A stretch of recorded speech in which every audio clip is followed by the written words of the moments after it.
ఆకాశానికి నిచ్చెన వేయటం అనే మాటను మనం చాలాసార్లు యథాలాపంగా వాడుతుంటాం. ఇప్పుడు జపాన్ దేశం అదే అంశంపై దృష్టి పెట్టింది. అంతరిక్షానికి ఎలివేటర్ నిర్మించే సన్నాహాల్లో ఉంది. అది అక్షరాల $100 బిలియన్ అంచనా వ్యయంతో. ఈ ఎలివేటర్ను ఎలా నిర్మిస్తారు, అసలు ఇది ఆచరణ సాధ్యమేనా అన్న అనుమానం మీకు అక్కర్లేదు. ఏరోస్పేస్ అన్వేషణలో జపాన్ అగ్రగామిగా ఉంది.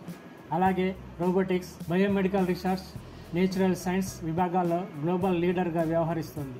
ఆ దేశానికి చెందిన ఒబాయాసి కార్పొరేషన్ అనే నిర్మాణ సంస్థ ఎలివేటర్ నిర్మాణ బాధ్యతను స్వీకరించింది. దానివల్ల ఒనగొడే ప్రయోజనాలను ఆ సంస్థ ప్రకటించింది. భూ వాతావరణం నుంచి రికార్డు వేగంతో మనుషులను అంతరిక్షంలోకి పంపవచ్చు.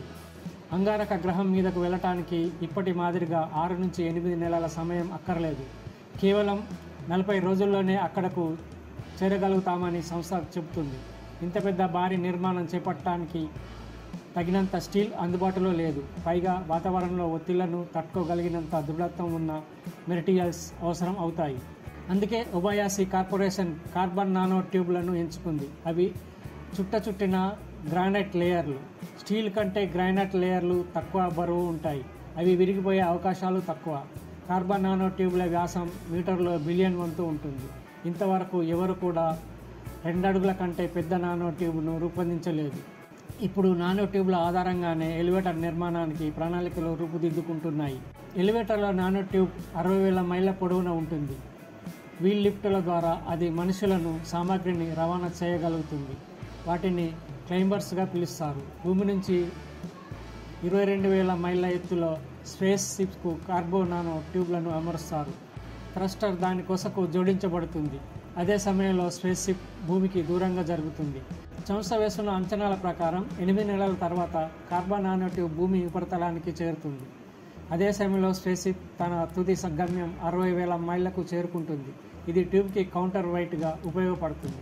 ఈ ట్యూబ్ ద్వారా పైకి వెళ్లే కేబుళ్లతో బలోపేతం చేస్తారు. ఇందుకోసం ముందుగా లో ఎర్త్ ఆర్బిట్లో స్పేస్ షిప్ నిర్మిస్తారు. ఇందుకోసం రాకెట్ల ద్వారా నిర్మాణ సామాగ్రి పంపుతారు. అక్కడి నుంచి స్పేస్ షిప్ ఎలక్ట్రిక్ ప్రొపల్లర్లను ఉపయోగించుకొని కదులుతుంది. జియో స్టేషనరీ ఎర్త్ ఆర్బిట్కు చేరే వరకు ఇది కొనసాగుతుంది. భూమి మీద ఎర్త్పోర్ట్ను 2 భాగాలుగా నిర్మించడానికి సన్నాహాలు చేస్తున్నారు. ఒకటి ఈక్వేటర్ దగ్గర, మరొకటి సముద్రం దగ్గర. ఈ 2 సముద్రం దిగువన టన్నెల్తో అనుసంధానమై ఉంటాయి. ఎర్త్పోర్ట్ నుండి పైకి పాకే వాళ్ళు సుమారు గంటకు 93 మైళ్ళ వేగంతో కార్బన్ నానో ట్యూబ్ అధిరోషిస్తారు. వాళ్ళు ఇంటర్నేషనల్ స్పేస్ స్టేషన్కి 2.5 గంటల్లో చేరుతారని సంస్థ ప్రకటించింది. జపాన్ సంస్థ చెప్తున్న దాని ప్రకారం ఇప్పుడు అంతరిక్షంలో ప్రయోగాలకు పెడుతున్న ఖర్చులతో పోలిస్తే దీనివల్ల తక్కువ ఖర్చు అవుతుంది. అలాగే ఇందులో ఇంధన వినియోగం లేదు. ఇదంతా సౌరశక్తి ఆధారంగా కొనసాగుతుంది. భారీ సోషల్ ప్యానళ్లతో జియో స్టేషన్ నిర్మిస్తారు. మానవుల పరంగా కానీ, వాతావరణం పరంగా కానీ ఎలివేటర్లకు ఉండే ముప్పుల గురించి సంస్థ ఇంకా అధ్యయనం చేపట్టలేదు. ముందుగా అనుకున్న ప్రకారం ఈ ప్రాజెక్టు వచ్చే ఏడాది అంటే 2025లో ప్రారంభం కావాలి.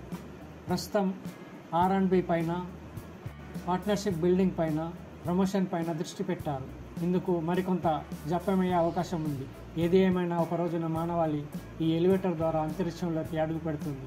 అందుకు జపాన్ను మనం తప్పకుండా అభినందించాలి. ఈ వీడియోపై మీ అభిప్రాయాలను కామెంట్ రూపంలో తెలపండి. జై హింద్.